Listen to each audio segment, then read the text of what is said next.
జై శ్రీరామ్ అందరికీ. ఓం నమో భగవతే వాసుదేవాయ. శ్రీ విష్ణు రూపాయ నమ శివాయ. ఓం శ్రీమాత్రే నమ. ఇవాళ 54th శ్లోకం నుంచి స్టార్ట్ చేద్దాం సార్. మహారూప మహాపూజ్య మహాపాతక నాశిని మహామాయ మహాసత్వ మహాశక్తి మహారథి. ఇది కంప్లీట్ చేద్దాం సార్. ఇవాళ మహారూప అసలు పైన ఇదే వెళ్తూ వచ్చింది చిక్కు సార్. పైన ఉంటే అసలు రూపమే లేదు అని చెప్పి నిర్గుణ తత్వంలో చెప్పారు. ఇక్కడికి వచ్చి మహారూప అని చెప్తున్నారు. దేని తీసుకోవాలి? అసలు ఆవిడకి రూపం ఉందా?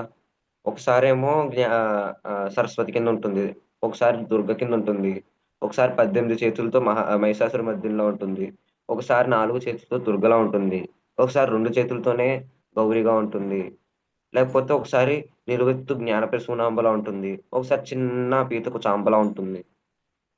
ఇలాగా ఆవిడకి అసలు రూపమే లేదు. ఒక చోటేమో ఒకలా ఉంటుంది, ఒక చోట ఇంకొకలా ఉంటుంది. ఖాళీగా తీసుకుంటే ఉగ్రంగా ఉంటుంది, బగలాముఖిలా తీసుకుంటే ఉగ్రంగా, అలాగే శాంతంగా 2 రకాలు అయిన భావాలను వ్యక్తపరిచేలా ఉంటుంది. ఒకసారి లలిత లలితనే తీసుకుంటే 16 ఏళ్ళ చిన్న పిల్ల 16 ఏళ్ళ బాలికలాగా ఇప్పుడు అలాగే ఉంటుంది ఆవిడ. అసలు ఆవిడకు రూపమే లేదు కదా, మరి ఇక్కడ మహారూప అని ఎలా అంటున్నారు అంటే, ఆవిడ ఆవిడ అందరికీ ఈశ్వరి. నువ్వు ఉన్నా ఉండకపోయినా, నేను ఉండకపోయినా ఆవిడ ఉంటుంది. అలాగే దుర్గా సప్తశతిలో మనకి ఏం చెప్తున్నారంటే, లలితాం విశ్వవిగ్రహ. ఆ, దుర్గా ఖడ్గమాల్లో కానీ లేకపోతే సప్తశతిలో కానీ రెండాట్లో ఒక దాంట్లో ఉంటుంది ఇది. లలితాం విశ్వవిగ్రహ. ఈ విశ్వాన్నంతా విగ్రహంలో చెక్కితే వచ్చే రూపమే లలిత అని చెప్పారు అక్కడ. అలాంటి విరాట్ మహా పెద్ద స్వరూపమైన ఆవిడ మహారూప. అంత పెద్ద రూపం ఉన్న తల్లి ఆవిడ అని చెప్తున్నారు. ఒకసారి రాముడి కింద వస్తే నీలమేఘశ్యాముడు, ఆజానుబాహుడు. ఒకసారి కృష్ణుడి కింద వస్తే ఆ నల్లగా ఉండే నవనీత చోరుడు. ఒకసారి ఏమో విశ్వరూప సందర్శనుడు. అలాగా ఒక్కొక్కసారి ఒక్కొక్క రూపంలో ఉన్న ఆవిడే, ఆ పరమాత్మకి ఒక రూపం లేదు ముందు, ఒక పర్టికులర్ రూపం లేదు, కానీ ఉన్న రూపం మాత్రం మహారూపం అని తీసుకోవచ్చు. అసలు మహా అంటే ఏంటి అంటే, పురుషుడికి అతీతమైనది లేకపోతే గొప్పదైనది మహా, దాన్ని మహాతో పోల్చాలి అని చెప్పారు. అంటే గొప్పదైన లేకపోతే చాలా ఆ గొప్పదైన లేకపోతే అరుదైన లేకపోతే మనకన్నా వేరే వేరే పై స్టాండర్డ్స్ లో ఉన్నది. అలాంటి తత్వాన్ని మహా అనే adjective తో డిస్క్రైబ్ చేయమని సంస్కృతంలో ఉంది, మహా అనే దాంతో. అలాగా ఆవిడ యొక్క రూపం మహారూపం. అంటే మనకన్నా గొప్పదైన రూపం కాబట్టి మహారూపము, అందుకని మహారూప. ఒక్కొక్కసారి ఒక్కొక్క రూపంలో ఉన్నా సరే ఆవిడ ధరించిన రూపం మహారూపం, గొప్పదైన రూపం. ఇప్పుడు జ్ఞాన ప్రసూనాంబ తీసుకున్న, అపీతకు చాంప తీసుకున్న, అది ఒక గొప్పదైన రూపం. ఇప్పుడు వాళ్ళు జ్ఞానాన్ని ప్రసాదించే దేవతలు. ఒకసారి కాళీ తీసుకుంటే కాలాన్ని నిర్దేశించే తత్వం కాబట్టి ఆవిడది కాళీ, అదొక మహారూపం. ఒకసారి సరస్వతిని తీసుకుంటే అదొక మహారూపం, లక్ష్మిని తీసుకుంటే ఒక మహారూపం, లలితని తీసుకుంటే ఒక మహారూపం. కానీ ఏ రూపమైన తత్వం, ఆ పరమాత్మ యొక్క తత్వం ఏ రూపం తీసుకున్నా ఆ రూపం గొప్పదైన రూపం అని ఇక్కడ మహారూపంలో మనకు తెలియజేస్తారు. ఇంకోటి లలితాదేవినే తీసుకుంటే లలితాం విశ్వ విగ్రహ అని చెప్పారు అక్కడ. లలితాం విశ్వ విగ్రహ అంటే విశ్వాన్ని మొత్తం చెక్కుతే, లలితాదేవి విశ్వవంత రూపం, విశ్వవంత ఉంటారు ఆవిడ అని అక్కడ చెప్తున్నారు లలితా విశ్వ విగ్రహాలు. కాబట్టి అంత మహా అంటే పెద్ద అని కూడా తీసుకోవచ్చు కదా అర్థం, సామాన్య అర్థం. కాబట్టి మహా అంత పెద్ద రూపం కలిగిన తల్లి నీవు అని చెప్పి ఇక్కడ మహారూపాలు ఆవిడ కీర్తిస్తున్నారు. ఇంకొకటి మనం తీసుకున్నట్టు ఏ రకమైన రూపం తీసుకున్నా ఆవిడ దాంట్లో గొప్పదైన తల్లి ఆవిడ కాబట్టి మహారూప అని అక్కడ కీర్తించారు. నెక్స్ట్ మహాపూజ్య. ఆవిడ బ్రహ్మాది పిపీలకాది పర్యంతం అందరితోని పూజించబడుతుంది. బ్రహ్మ పూజించాడు, విష్ణువు పూజించాడు, శివుడు పూజించాడు, ఇంద్రాదితర దేవతలు పూజించారు, అగస్త్యాదితర ఋషులు పూజించారు. మనం తెలుసుకుంటాం ఆవిడ్ని. ఇంతమంది చేత పూజింపబడుతుంది కాబట్టి ఆవిడ మహాపూజ్య అలా తీసుకోవచ్చు. లేకపోతే మహాపూజ్య అందరి చేత పూజింపబడుతుంది, అందరిచే చాలా ఎక్కువగా పూజించబడుతుంది కాబట్టి మహాపూజ్య. మీరు రాముని పూజించినా, కృష్ణుని పూజించినా, విష్ణువుని పూజించినా, శివుని పూజించినా, ఇంద్రుణ్ణి పూజించినా, ఎవరిని పూజించినా ఆ తత్వం ఒకటే కాబట్టి, ఆ పరమాత్మ తత్వం ఒకటే కాబట్టి ఆవిడ లలిత కాబట్టి మహాపూజ్య. ఎవరిని పూజించినా ఆవిడనే కాబట్టి మహాపూజ్య ఆవిడ. ఆ పరమాత్మ తత్వం మహాపూజ్య మహాపూజ పూజనీయమైన పరమాత్మ తత్వం ఆవిడది కాబట్టి మహాపూజ్య. ఇక్కడ మహారూప, మహాపూజ్య, ఈ మహా అనే దాన్ని ఆవిడకి ఇస్తూ ఇలాగ ఈ నామాలు రాశారు. ఇలాగ మొత్తం ఇక్కడి నుంచి 56వ శ్లోకంలో వరకు ఇలాగే ఉంటాయి. ఈ మహా మహా మహా మహా అని ఉంటూ ఇలాగ ఈ మహా అని యాడ్ చేస్తూ ఎందుకు అంటే ఆవిడికి అన్ని అంత గొప్పదైన తత్వం ఆవిడది కాబట్టి ఆవిడకి మహా అనే ఉపసర్గతో అందరినీ ఆవిడని అంతలాగా కీర్తిస్తున్నారు. ఇక్కడ వాగ్దేవతలు మహా అనే ఉపసర్గ ఇచ్చి దానికి ఒక గుణం చెప్తూ ఆవిడ్ని కీర్తిస్తున్నారు. మహా అంటే అతి పురుషుల కన్నా గొప్పదైనది అంటే ఈ మనకన్నా లేకపోతే దేవతల కన్నా గొప్పదైనది ఆవిడ కాబట్టి మహా అనే నామంతో ఆవిడని కీర్తిస్తున్నాం మనం. అలాగే ఈ రూపం పూజ మహాపాతక నాశిని, మహామాయ, మహాసత్వ, మహాశక్తి, మహారథి ఇలాగ ఈ మహా అనే దాంతో చెప్తూ ఒకటి సామాన్యార్థం తీసుకోవచ్చు, ఒకటి విశేషార్థం తీసుకోవచ్చు. ఇలాగ ఈ సామాన్యార్థం విశేషార్థం తీసుకుంటూ చెప్తే ఈ మహా అనే దానికి మనం 2 అర్థాలు తీసుకోవచ్చు. ఒకటి సామాన్యార్థం చాలా పెద్దది అనే అర్థం తీసుకోవచ్చు. లేకపోతే విశేషార్థం తీసుకుంటే గౌరవమైనది, గొప్పదైనది అని అర్థం తీసుకోవచ్చు. అలాగా ఈ 2 రకాలదైన చెప్తూ మనకి ఈ శ్లోకంలో ఈ మహారూప, మహాపూజ్య ఇవన్నీ వీట్లి గురించి చెప్తూ ఆవిడ గుణాల గురించి చెప్తూ, మనలో ఉన్న గుణాలను ఎలా నాశనం చేసుకోవాలో చెప్తూ, మనలో ఉండే గుణాలని ఆవిడెలా నాశనం చేస్తుందో చెప్తూ ఈ అన్ ఈ ఈ మహా అనే దాంతో చెప్తున్నారిక్కడ. ఇక్కడ ఇప్పుడు మనం మహారూప, మహాపూజ్య అనే 2 కంప్లీట్ చేసాం. మహాపాతక నాశిని. ఇప్పుడు రామేశ్వరం నుంచి పైన ఉత్తరాది వరకు చాలా చోట్ల రాముడు శివలింగాల్ని ప్రతిష్ఠించాడు. కింద సైకత లింగం అని. మా సైడ్ ఆంధ్ర వైపు వస్తే రామ ప్రతిష్ఠలు చాలా ఉంటాయి. ఇక్కడ మా కాకినాడ దగ్గర తూరంగి అని చెప్పి అక్కడ బంగారు లేడీ ఒక రాక్షసుడు కాబట్టి ఆ బంగారు లేడీ యొక్క తోక అక్కడ పడ్డది కాబట్టి అక్కడ తోక బాణంతో కొట్టినప్పుడు తోక అక్కడ పడ్డదని చెప్పి అక్కడ ఒక లింగం. అలాగా 5 చోట్ల 5 లింగాలు. ఇంకా చాలా చోట్ల ఆయన తిరిగిన భద్రాచలం ఇటు సైడ్ అంతా చాలా లింగాలను ప్రతిష్ఠించుకుంటూ వచ్చాడు. ఎందుకంటే ఆయన బ్రహ్మహత్య పాతకం చేశాడు 1. 2 కీర్తి హత్య చేశారు. 3 వీరహత్య. ఈ 3 హత్యలు జరిగాయి రావణాసురుని చంపినప్పుడు. ఈ 3 మహాపాతకాలేనా? అక్కడ ఆయన మనకో సందేశం ఇస్తున్నారు. పాతకం చేస్తే ఇంత మీరు ఇంత చేసుకోవాల్సి వస్తుంది. దాన్ని ఆ పాపాన్ని తొలగించుకోవడానికి ఇంత చెయ్యాలి. మీరు అందుకుని పాపం చేయొద్దు అని ప్రాయశ్చిత్తం చేసుకోవడానికి ఇంత ప్రాయశ్చిత్తం చేసుకోవాలి ఆ బ్రహ్మహత్య ఈ మహాపాతకాల వాటికి. కాబట్టి ఈ పాతకాలు చేయకుండా ఉండడానికి మనకి జీవిత సత్యం ఇస్తూ ఇంకోటి పాతకాలు చేస్తే నశింప చేసుకోవడానికి ఏం చేయాలి అని చెప్తూ అక్కడ ఆయన జీవితంలో ఈ పని చేశాడు. ఇక్కడ దీంట్లో ఏం చెప్తున్నారు? మహాపాతక నాశిని. అలాగా మనం చేసిన పాతకాలని నశింపచేసే తల్లి ఈవిడ అని చెప్పి చెప్తున్నారు. ఇప్పుడు శివుడైనా విష్ణువైనా బ్రహ్మైనా ఒకటే తత్వం, పరమాత్మ. ఆ పరమాత్మ గురించి ఇక్కడ కీర్తిస్తున్నారు మనకి.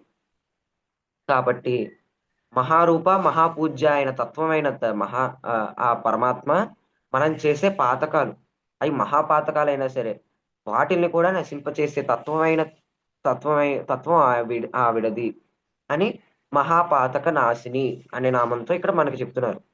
ఇప్పుడు మహాపాతక నాశిని ఇలాగ అంటే ఇక్కడ మనం అన్ని పాతకాలు చేసేసి ఆ, అన్ని పాపాలు చేసేసి లాస్ట్ లో శివార్పణం అంటే శివుడికి వెళ్ళిపోతాయా అంటే శివుడికి వెళ్ళిపో.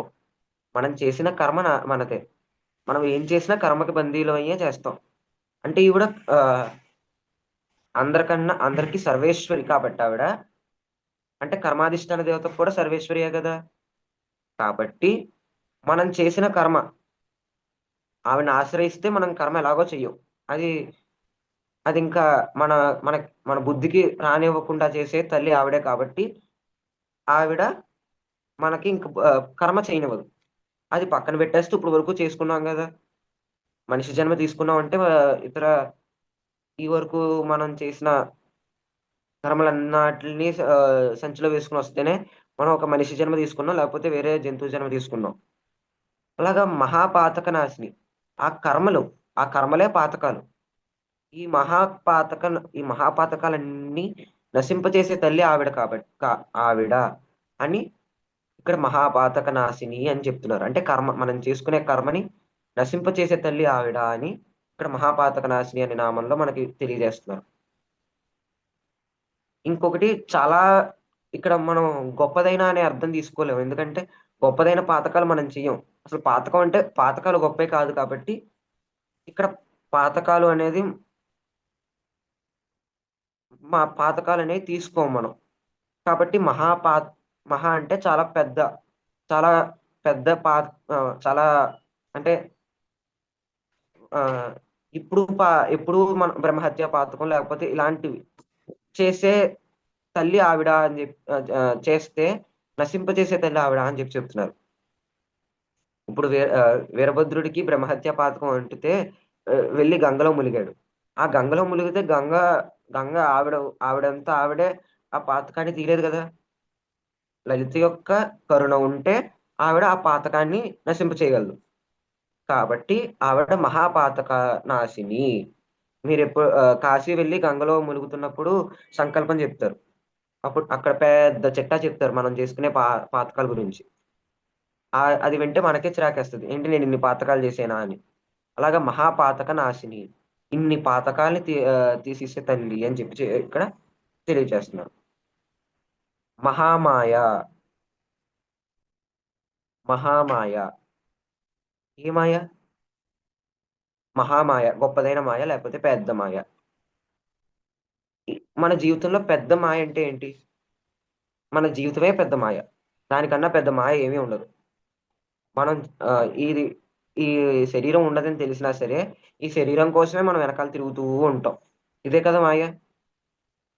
ఉండదని తెలిసినా దాని వెనకాలే తిరిగేదాన్నే మాయ అంటారు. దాని వెనకాలే ఉండి దాని మీద మోహించేదాన్ని మాయ అంటారు. అలాగా ఈ సంసారం జీవితమే మాయ. అంటే ఈ సంసారం జీవితమే మాయ కాబట్టి ఈ సంసారం జీవితం కూడా మనకు ప్రసాదించింది ఆవిడే కాబట్టి మహామాయ. ఇక్కడ బ్రహ్మ గురించి చెప్తున్నారు. ఇక్కడ బ్రహ్మే మనని ఈ జీవితాన్ని ప్రసాదించి మళ్ళీ జీవితాన్ని తీస్తూ మనకి ఈ తలరాత రాసి మొత్తం అంతా చేసేది ఆయనే. అంటే ఈ మాయకి మళ్ళీ బంధించేసేది బ్రహ్మే. ఇలాంటి బ్రహ్మ చేసేది మాయ. ఈ సంసారంలో బంధించేదాన్ని, ఈ సంసారంలో మనం ఈ సంసారంలోనే ఉండి దీనే జీవితం అనుకుని ఈ ఈ రకమైన ఇది లేకపోతే మనం లేము అని దాన్నే మాయ అనుకుంటున్నాం. అది అజ్ఞానం. అది కూడా ఆవిడే అని చెప్తున్నారు ఇక్కడ. మహామాయ ప్రతిదీ ఆవిడే అంట. మనకున్న అజ్ఞానం ఆవిడే, జ్ఞానము ఆవిడే. అజ్ఞానం ఉందంటే జ్ఞానం ఉన్నట్టేగా. అంటే అజ్ఞానం కూడా ఆవిడే. ఈ జీవితం ఆవిడే, సంసారం ఆవిడే. ఈ ఈ జీవితం సంసారం ఆవిడే కాబట్టి భవారణ్య కుటారిక అనే నామంతో ఆవిడ మనం పొగడగలిగాం. ఆవిడదే ఈ మాయ ఈ సంసారం ఇవన్నీ కాబట్టి ఆవిడే తీయగలదు. ఇప్పుడు నేను ఒక ఫైల్ ఓపెన్ చేసి దానికి పాస్వర్డ్ పెట్టాను. ఆ పాస్వర్డ్ ఎంటర్ చేసి నేనే దాంట్లో ఏమైనా చేంజెస్ చేయగలను కానీ వేరే వాడు వచ్చి చేయలేడు కదా. అలాగే ఈ జీవితం ఇచ్చి ఈ సంసారం ఇచ్చి మనలో ఆవిడ ఉంది కాబట్టే ఈ జీవితం ఆ సంసారం ఆవిడది కాబట్టే ఆవిడ భవారణ్య కుటారిక అయింది. ఈ భవారణ్యాలన్నింటినీ నశింపచేసే తల్లి ఆవిడ అని పైన కీర్తించబడింది. లేకపోతే ఈ ఈ ఈ సంసారం వేరు, ఆవిడ వేరు అనుకున్నారనుకోండి, సంసారం ఆవిడ ఎలా తీయగలదు? ఇప్పుడు నేను ఒక ఫైల్ ఓపెన్ చేసి దానికి పాస్వర్డ్ పెట్టుకొని ఆ ఫైల్లో నేను చేంజెస్ చేసుకుంటాను. లేకపోతే నేను ల్యాప్టాప్ తీసుకుని ఆ ల్యాప్టాప్ నాది, ఇంకెవరు ముట్టుకోరు. ఆ ల్యాప్టాప్లో ఫైల్ ఓపెన్ చేసి ఆ ఫైల్లో నేను చేంజెస్ చేస్తాను, లేకపోతే ఫైల్ నేను క్రియేట్ చేస్తాను, నేను డిస్ట్రాయ్ చేస్తాను. అలాగా ఆ ఫైల్ నాది, వేరే వాడు వచ్చి తీయటది. నేను ఒప్పుకుంటే వేరే వాడు తీయగలడు కానీ లేకపోతే వేరే వాడు ఎవడు వచ్చి తీయలేడు. అలాగా ఆవిడదే ఆ మాయ, ఆవిడదే ఈ సంసారం, ఈ జీవితం మొత్తం అంతా ఆవిడకి లో ఆవిడకి సంబంధించింది. ఆవిడ చుట్టూ తిరిగేదే కాబట్టి భవ ఆవిడే భవారణ్య కుటారిక అయింది. లేకపోతే ఆవిడ భవారణ్య కుటారిక ఎలా అవుతుంది? ఆవిడ భవారణ్య కుటారిక అవ్వలేదు కాబట్టి ఆవిడ మహామాయ ఆవిడది కాదు. ఆవిడ సంసారం ఆవిడది కాకపోతే ఆవిడ భవారణ్య కుటారిక అవ్వదు. ఈ మాయ మొత్తం ఆవిడదే కాబట్టి ఆవిడ భవారణ్య కుటారిక అనే నామంతో కీర్తించబడింది. లేకపోతే ఆవిడే భవారణ్య కుటారిక అయింది. కాబట్టి మనం ఏం తెలుసుకోవాలి అంటే, మనం ఏం చేసినా ఏం జరిగినా ఈ ఆఖరికి మనం మంచినీళ్ళు తాగినా అది ఈ మాయలో లోబడినదే, ఈ మాయకి సంబంధించినదే. ఈ మాయకి అతీతంగా ఏమీ జరగదు. ఆవిడ ఆజ్ఞ లేకపోతే ఆ మాయ నుంచి బయటికి రాలేం, ఈ మాయలో ఉండలేం. ఈ మాయలో మునిగిపోలేం, ఈ మాయలో తేలలేం. కాబట్టి ఈ మాయ ఆవిడదే కాబట్టి ఆవిడ కాళ్ళు పట్టుకుంటే ఈ మాయలోంచి బయటికి తీసుకొస్తుంది. ఆవిడ కాళ్ళు పట్టుకోలేకపోతే ఈ మాయలోనే తిరుగుతూ ఉంటాం. ఇప్పుడు ఆవిడ అందరికీ అమ్మ కదండీ! అందరిని బయటికి తీసుకొచ్చేయాలి కదండీ! అంటే అమ్మయినా అడగకపోతే అన్నం పెట్టదు కాబట్టి ఆవిడ కూడా అంతే. ఆవిడని ఉపాసిస్తేనో లేకపోతే ఆవిడని చూస్తేనో, ఆవిడ వైపు పట్టుకుంటేనో ఆవిడ కాళ్ళు బయటికి తీసుకొస్తుంది. ఏమైనా తప్పు పనులు చేస్తే ఒక ముట్టికేసి సద్గతి వైపు తీసుకెళ్తూ ఉంటుంది. అలాగే ఈ మహామాయ అనే తత్వం ఆవిడది. అంటే ఈ సంసారం, ఈ సుప్రీం పవర్ మనం ఉన్నది, ఇదంతా ఆవిడది అని మొదటి అర్థంలో మనం తెలుసుకుంటాం మహామాయ. రెండో అర్థంలో మహా అంటే గొప్పది, మాయ అంటే పవర్ కదా!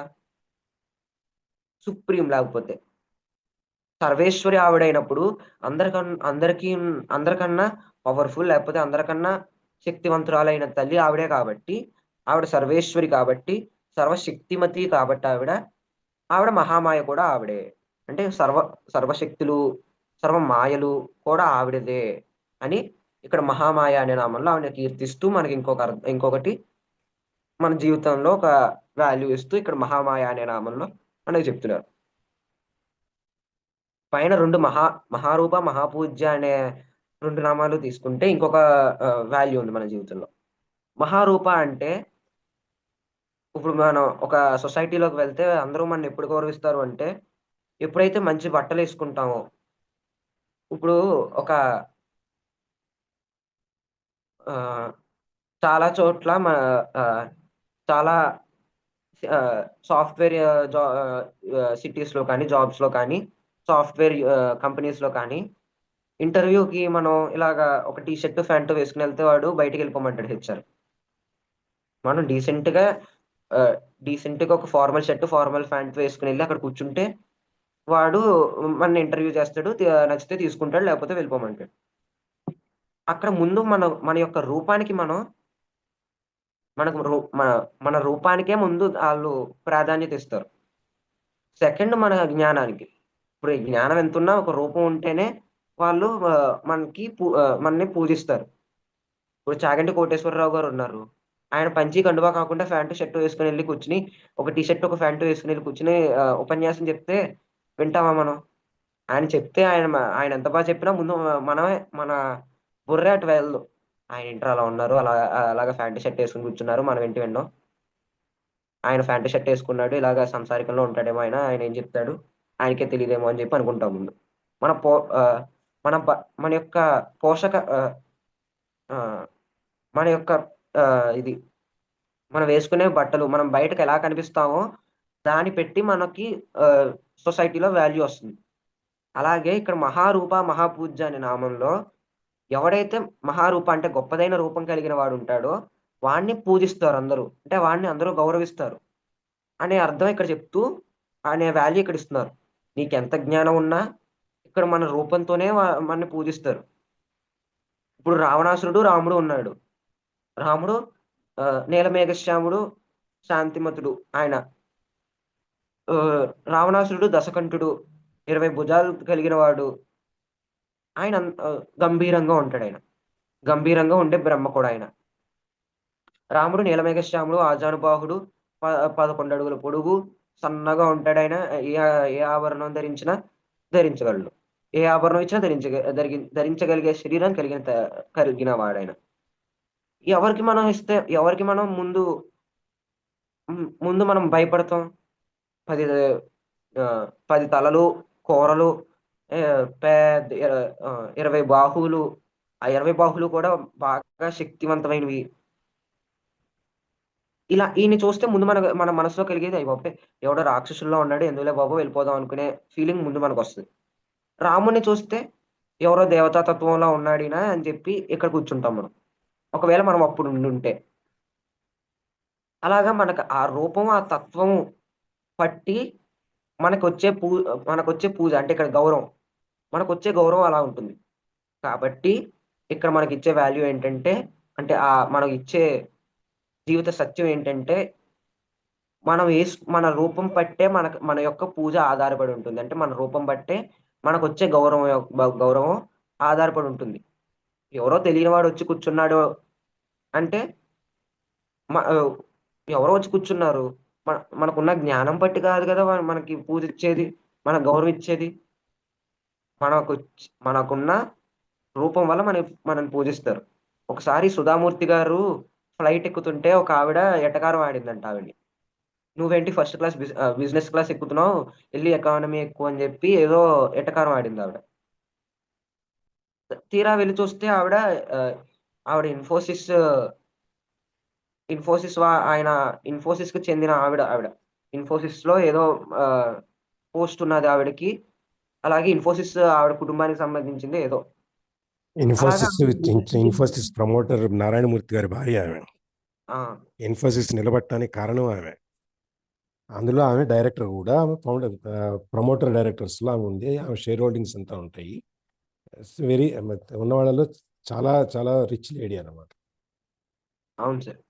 ఆవిడ్ని చూస్తే కనుక మనం మామూలు మిడిల్ క్లాస్ కన్నా మిడిల్ క్లాస్ లో ఉంటుంది ఆవిడ. ఎప్పుడు చూసినా ఎప్పుడు పెద్ద నాకు ఉన్నదని చెప్పి ఆడంబరాలకి వెళ్ళిపోదు, నాకు లేదని చెప్పి వెనక్కి వెళ్ళిపోదు ఆవిడ. ఆవిడ ఉన్నదంతా ఆవిడ ఎప్పుడు మామూలుగా ఉంటుంది. ఆవిడకి ఒకసారి ఆవిడ రూపం చూసి ఎలాగ అవమానించారు. ఇలాగ మనకి మన రూపం బట్టే మన గౌరవం ఉంటుందని చెప్పి ఆవిడ కూడా చెప్పింది ఒకసారి. అలాగే ఆ జీవిత సత్యం ఇక్కడ మనకి మహారూప మహాపూజ్య అనే దాంట్లో మనకి ఇస్తున్నారు. ఇక్కడతో మహామాయ అయిపోయింది కదా. మహాసత్వ దగ్గరకు వద్దాం ఇప్పుడు. అసలు సత్వము అంటే 2 అర్థాలు ఉన్నాయి. ముందు వ్యవహారార్థం తీసుకుందాం. సుప్రీం రియాలిటీ అంటే ఆవిడ తప్ప ఇంకెవరూ లేరు. ఆవిడ పేరే ఏక, అంటే ఆవిడే ఒక్కదే ఉన్నది, ఇంకెవరూ లేరు అనే ఆవిడ పేరు ఏకాతో మనకు తెలుస్తుంది ముందే. అలాగా తల్లి నీవు తప్ప ఇంకెవరూ లేవు అని చెప్పి మహాసత్వ అనే నామంతో ఇక్కడ మనకి మొదటిది. రెండవది మహాసత్వ అయిపోయాక సత్వ అంటే సత్వగుణం అని కూడా అర్థం తీసుకుందాం. ఇంకోటి ఆవిడకి చాలా గొప్పదైన లేకపోతే చాలా ఎక్కువ సత్వగుణం కలిగిన తల్లి ఆవిడ అని చెప్పి కీర్తించవచ్చు మహాసత్వ అనే నామంతో. 2 అర్థాలు. మూడో అర్థం ఏంటంటే ఉత్సాహం. సత్వం అంటే ఉత్సాహం, చాలా ఎక్కువ ఉత్సాహం కలిగిన తల్లి నీవు అని చెప్పి కూడా తీసుకోవచ్చు ఇక్కడ. ఇప్పుడు హనుమంతుడు ఉన్నాడు. హనుమంతుడు లంకకి వెళ్ళాడంటే సముద్రాన్ని సంధించి లంకని చేరుకున్నాడు అంటే ఉత్సాహంతో కలిగిన శక్తి ఉన్నది కాబట్టి ఆయన చేయగలిగాడు. మనం ఎవరో గొప్ప పని చేశాడు అనుకోండి, ఆయన చేసాడండి, మనం చేయలేమండి అని నిరుత్సాహపడిపోతాం. ముందు మనం చేయలేమండి. మనం చేసామనుకో, నేను చేశానండి, నేను చేశానండి. దారిని పోయే ప్రతి ఒక్కడికి చెప్తాం నేనేం చేశానని.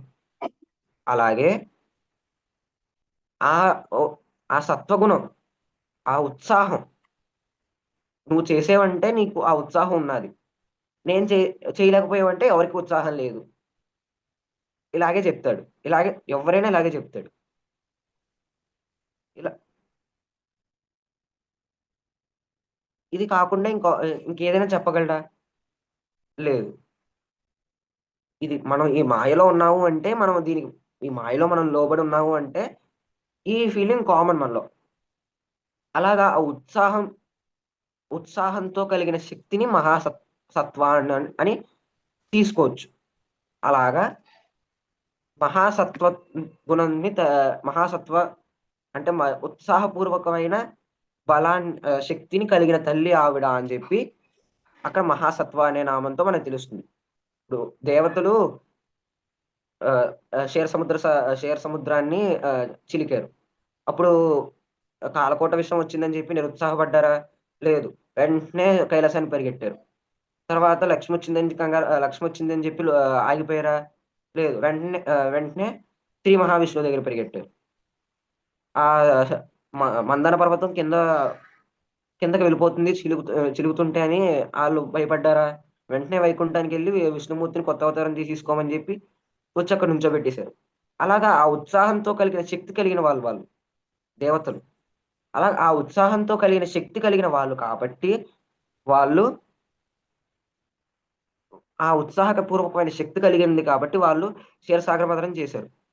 ఆ ఉత్సాహపూర్వకమైన శక్తి కలిగిన హనుమంతుడు కాబట్టి సముద్రాన్ని లంఘించగలిగాడు. ఇన్ని రకాలుగా వాళ్ళకి ఆ శక్తి ఉన్నది కాబట్టి వాళ్ళు ఆ పూజ ఆ సత్వగుణం ఉన్నది కాబట్టి వాళ్ళు అనుకున్నది చేయగలిగారు. లేకపోతే వాళ్ళు చేయలేరు. అలాగే ఈ రకమైన సత్వగుణం మనం కలిగి ఉండాలి. ఈ రకమైన సత్వగుణంతో ఉండాలి మనం అని ఇక్కడ మహాసత్వ అనే దాంతో ఆవిడ్ని కీర్తిస్తూ మనకొక జీవిత సత్యం ఇస్తున్నారు. నెక్స్ట్ మహాశక్తిమతి. ఇక్కడ ఈ మహాసత్వ, మహాశక్తిమతి, రతి ఈ 3 నామాలు మళ్ళీ ఇంకో జీవిత సత్యం ఇస్తున్నారు. మహాసత్వ అంటే సత్వగుణం అంటే శాంతంగా ఎప్పుడు మంచికి ఉపయోగించాల్సిన శక్తి కలిగినది. ఎప్పుడు మంచికి ఉపయోగించాల్సిన శక్తి, లేకపోతే ఎప్పుడు మంచి అనే మహాసత్వ అనే నామానికి అర్థం పక్కన పెట్టుకుందాం. మహాశక్తిమతి సర్వేశ్వరైన తల్లి కన్నా శక్తిమతి శక్తి కలిగిన వాళ్ళు ఎవరైనా ఉన్నారా? లేరు కదా. ఆవిడే సర్వేశ్వరి అంటే అందరికీ ఈశ్వరి ఆవిడ. ఆవిడ కన్నా శక్తిమతి ఎవరుంటారు? దేవతలు. ఇప్పుడు బ్రహ్మ ఉన్నాడు, విష్ణు ఉన్నాడు, శివుడు ఉన్నాడు, ఇప్పుడు ఉన్నారు. కొన్ని మన్వంతరాలు కొన్ని యుగాలు అయ్యాక ప్రళయం వస్తుంది. లేకపోతే కొన్ని రోజులు కొన్ని ప్రళయాల ముందు శివుడు ఉన్నాడా? విష్ణువు ఉన్నాడా? బ్రహ్మ ఉన్నాడా? శివుడు ఉన్నాడు. ఆ శివతత్వం ఎక్కడి నుంచి పుట్టింది? శివతత్వం లలిత నుంచి శివుడు పుట్టాడు. శివుడిలోంచి బ్రహ్మ విష్ణువు పుట్టారు. అలాగే ఈ తత్వం కలిగిన తల్లి ఆవిడలోంచి అందరూ రావాలి. కానీ ఆవిడలోంచి అందరూ వస్తారు, ఆవిడ మీద ఎవరు రారు. ఆవిడ శక్తుల్లోంచి అందరూ వస్తారు, ఆవిడ కన్నా శక్తిమంతులు ఎవరు రారు. ఇప్పుడు శ్రీచక్రాన్ని ఎగ్జాంపుల్ కింద తీసుకుంటాం. శ్రీచక్రంలో 9 ఆవరణలు, 9 ఆవరణల కింద 43 చక్రాల దగ్గర ఉంటాయి. 43 త్రికోణాలు కింద 16 కింద అష్టదళ పద్మం, 16 దళాల పద్మాలు, ఇలాగ 2 పద్మాలు ఉంటాయి. తర్వాత 3 స్టెప్స్ కింద ఉంటాయి. దాంట్లో మళ్ళీ దేవతలు ఉంటారు. ఇలాగా ఇన్ని ఆవరణలు కలిగిన తల్లి ఆవిడ. ఇన్ని ఆవరణలు కలిగిన చక్రంలో ఇన్ని ఆవరణల్లో ప్రతి చోట దేవతలు ఉంటారు. 43 త్రికోణాల్లో దేవతలు ఉంటారు. బిందువులో దేవత ఉన్నది. కింద మూడు స్టెప్స్ ఉన్న మూడు ప్రకారంలోనే దేవతలు ఉంటారు. అష్టదళ పద్మాలు, 16 దళాల పద్మాలు, ఈ రెండాట్లో కూడా దేవతలు ఉంటారు. ఇలాగా ఈ శ్రీచక్రం ఆవరణ చూసుకుంటే ఆ బిందువు నుంచి ఇలా కిందకు వచ్చింది. అంటే ఆవిడ శక్తుల నుంచి ఇన్ని శక్తులు కిందకు వచ్చాయి. ఇలా వెళ్ళిందా? లేదు, ఇలా వచ్చింది. అంటే ఒక పారాబోలా గీస్తే ఏ ఈజ్ లెస్ దాన్ 0, అంటే ఈ శక్తి ఏ ఈజ్ లెస్ దాన్ 0 అనే పారాబోలా. అంటే శక్తులు ఏ అంటే శక్తి 0 కన్నా తక్కువ, అంటే ఆవిడ కన్నా తక్కువైన జీరోస్, ఆవిడ కన్నా తక్కువ. కాబట్టి ఆవిడ ఇలా ఇలాగా ఉన్నది ఆవిడ. అంటే ఈ పారాబోలా ఇలా ఉన్నది. అదే ఏ ఈజ్ గ్రేటర్ దాన్ 0 అంటే ఇలా ఉంటుంది. ఆవిడ శక్తులు ఆవిడ కన్నా ఎక్కువ అయితే పెద్దవి ఉంటాయి, శక్తులు ఆవిడ కన్నా తక్కువ అయితే కిందకు ఉన్నది ఆవిడ. కాబట్టి ఆవిడ కన్నా శక్తిమంతులు ఎవరూ లేరు. ఆవిడ కన్నా శక్తిలో తక్కువ ఉన్న వాళ్ళకి తప్ప ఆవిడ కన్నా శక్తిమంతులు ఎవరూ లేరు. కాబట్టి ఆవిడ మహాశక్తిమతి, మహారథి. రతి అంటే మనకి ఒక దాని మీద ఉండే మోహం, లేకపోతే మనకు ఒక దాని మీద ఉండే ఇష్టం, దాన్ని రతి అంటారు. అలాగా ఆవిడ మహారథి అంటే అందరికీ ఆవిడ అంటే ఇష్టం. ఇప్పుడు ఎవరినైనా తీసుకొచ్చి కూర్చోబెట్టి నీకు లలితాదేవి అంటే ఇష్టమా కాదా అంటే ఇష్టమే అంటారు. ప్రతి ఒక్కడూ అంటాడు. బ్రహ్మాది పిపీలకాది పర్యంతం అందరూ అంటారు నాకు లలిత అంటే ఇష్టమేనా అంటే ఇష్టమే అని. కానీ ఎంత కాదనుకున్నా ఎవరో ఒక దేవతని పరమాత్మ కృష్ణుడు అంటే ఇష్టం, లేకపోతే శివుడు అంటే ఇష్టం అనుకుంటాం. వాళ్ళు కూడా పరమాత్మ యొక్క తత్వమే కాబట్టి వాళ్ళు కూడా పరమాత్మనే కదా ఇష్టపడుతున్నారు. మనం కూడా పరమాత్మ తత్వాన్నే కదా ఇష్టపడుతున్నాం. అంటే వాళ్ళనే కదా ఆవిడ మీద దాన్నే కదా మనం ఎక్కువగా ధ్యానిస్తున్నాం, లేకపోతే ఆ పరమాత్మ తత్వంలోనే కదా ఉన్నాం. దాని మీద మనకి రతి ఉంది కదా.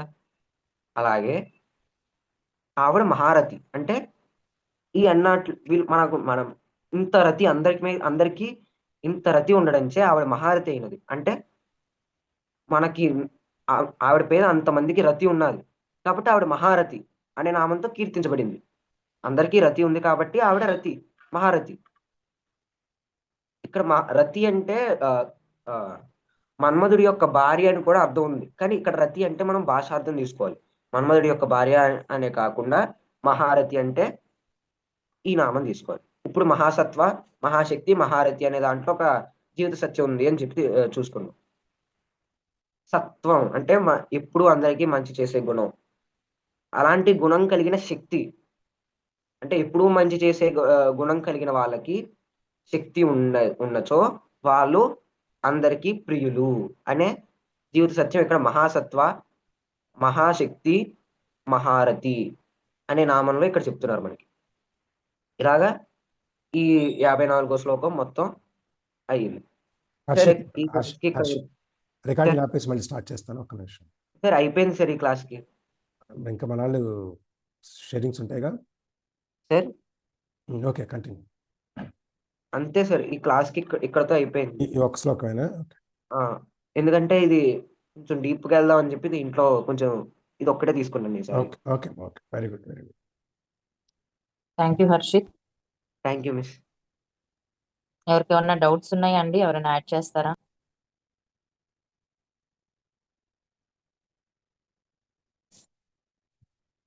డౌట్స్ ఏం లేవు మా, చక్కగా చెప్పారు.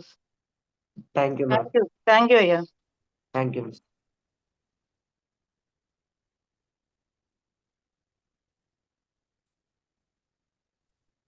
సరే, ఏమన్నా యాడ్ చేస్తారా? జ్యోతి.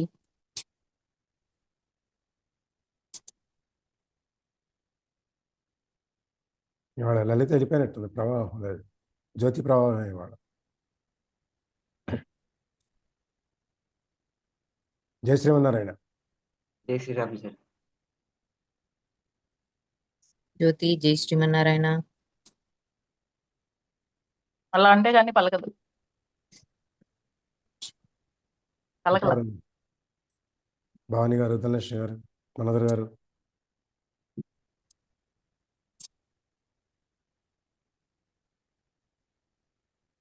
డాక్టర్ రమాదేవి గారు. చాలా బాగా చెప్పావమ్మా హర్షిత్, చాలా బాగా చెప్పాడండి. అన్ని పోసకొచ్చినట్టు ఏమి చెప్పాల్సిన అవసరం లేకుండా చాలా బాగా చెప్పాడండి. Thank you Harshit. Thank you miss.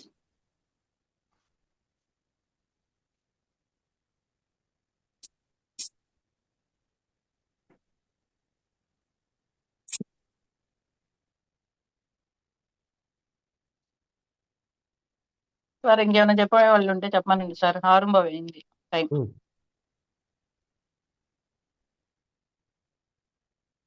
మాట్లాడాలి జ్యోతి, మరి జ్యోతి మాట్లాడలేదు.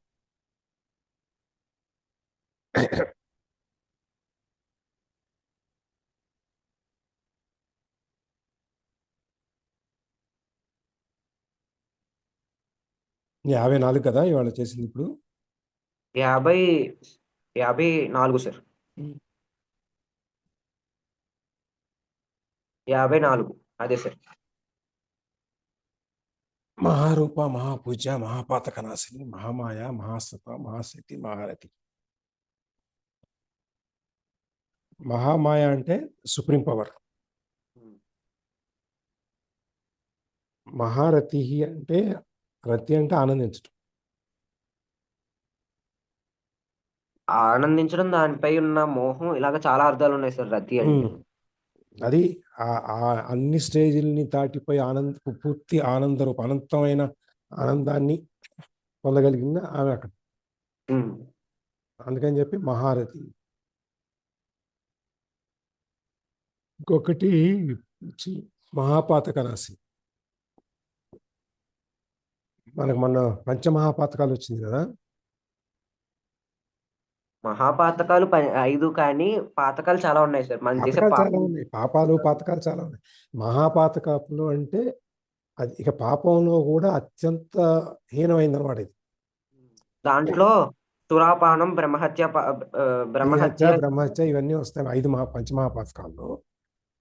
సుకన్య మన సత్య పెట్టింది.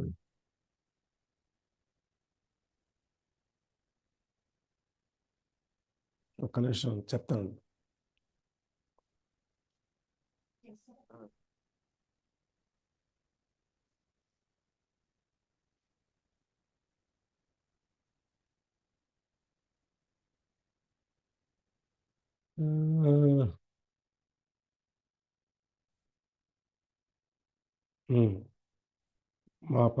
మహాపాతకాలు, పంచమహాపాతకాల్లో బ్రహ్మహత్య, సురాపానం, గురు భార్యాగమనం, బంగారం దొంగిలించటం, ఈ 4 పాపాల్లో ఏ చేసినా చేసిన వాడితో సహవాసం చేయటం కూడా పంచమహాపాతకాల్లో ఒక పాతకం, అది పాపం. ఈ 4 మామూలుగా చేసే పాపాలన్నీ మనం, అంటే పురుగులు చంపటము, ఏదో చంపటం, ఎవరిని ఇబ్బంది పెట్టడం, ఎవరిని మనం కష్టపెట్టడం, ఇవన్నీ మనం చేస్తాం కాబట్టి అవన్నీ పాపాల కింద తీసుకుంటే, అన్నిటికంటే గొప్ప పాతకాలు ఏమంటే పాపాలు ఏమంటే ఈ 4. ఈ 4 చేసిన 4లో ఏ చేసినా వాడితో కూడా మనం ఉంటే 5 మనం కూడా. ఈ 5 పాతకాలు, ఈ మహాపాతకాలన్నిటినీ మించిపోయి వీటన్నిటినీ నాశనం చేయగలిగిన ఈవిడనమాట మహాపాతక నాశనం. అంటే అత్యంత దారుణమైన పాపాల యొక్క ప్రభావాన్ని, అంటే అత్యంత దారుణమైన పాపాల యొక్క ప్రభావం మన మీద ఏముంటుందో దాన్ని కూడా తీసేయగలదు. అందుకని మహాపాతక నాశిని అని. మనం ఇప్పుడు ఈ గంగలో మునిగినా ఎక్కడ మునిగినా, ఇప్పుడు గంగమ్మ కూడా, ఆవిడ కూడా అందరూ వచ్చి నాలో మునుగుతారు, ఆ పాపాలన్నీ నాకు అంటిస్తారు, నేను ఎక్కడికి వెళ్ళాలని అడుగుతుందట. ఆవిడ కూడా శుద్ధి అవ్వాలి కదా ఎప్పుడొకప్పుడు. అవును సార్. అందుకని పుష్కరాలు అవన్నీ వచ్చినప్పుడు అందరూ మా యోగులు వీళ్ళందరూ వచ్చి దాంట్లో మునుగుతారు కాబట్టి ఆవిడ కూడా శుద్ధి అవుతుంది అని చెప్పి, పావనం అవుతుంది అనమాట. ఆ పాతకాల్లో నుంచి ఆవిడకి ఆ పాపాలన్నీ కడిగేసుకుని మళ్ళీ మామూలుగా ఎప్పుడు అందరినీ అట్లా పాపాలన్నీ తీసేస్తే ఆ విధంగా అవుతుంది అని చెప్పని. అట్లా మహాపాతక నాశిని అంటే అమ్మవారు ఆ విధంగా అనమాట. ఏదైనా ప్రతి దాంట్లోనూ ఆవిడే సుప్రీం. రూపంలో కానీ, పూజలో కానీ, పాపాలు నశింపజేయటంలో కానీ, లేకపోతే మన మాయ చేయటంలో కానీ, సత్యంలో కానీ, శక్తిలో కానీ, ఆనందింపజేయటంలో కానీ, దేంట్లో అయినా కూడా ఆవిడే సుప్రీం. ఆవిడ పైన ఇంకెవరు లేరు. అది ఇవాల్టి 6 6 7 3 6 7 నామాల్లో ఉన్నటువంటి తత్వం. తత్వం అనండి, లేకపోతే ప్రత్యేకత అనండి, ఏదైనా అనండి. ఇవాళ 7 నామాల్లో చెప్పేది మనకి అన్నిటినీ మించి ఆమెను మించి ఏమీ లేదు అని చెప్పి ఒక చిన్న మనకి వివరణ అనమాట. అన్నాట్లికన్నా గొప్పదైనది, లేకపోతే అందరికన్నా ఏది ఇక ఏ విషయం తీసుకున్నా ఆమె, ఇంక అంతకంటే గొప్పవాళ్ళు ఎవరు లేరు. ఇక ఏ విషయం తీసుకున్నా కూడా ఆమె గొప్ప, అంతకంటే ఎవరు లేరు అని. సో మ్యాటర్ని ఇక్కడ రికార్డింగ్ ఆపేస్తున్నాను. Okay sir. ప్లీజ్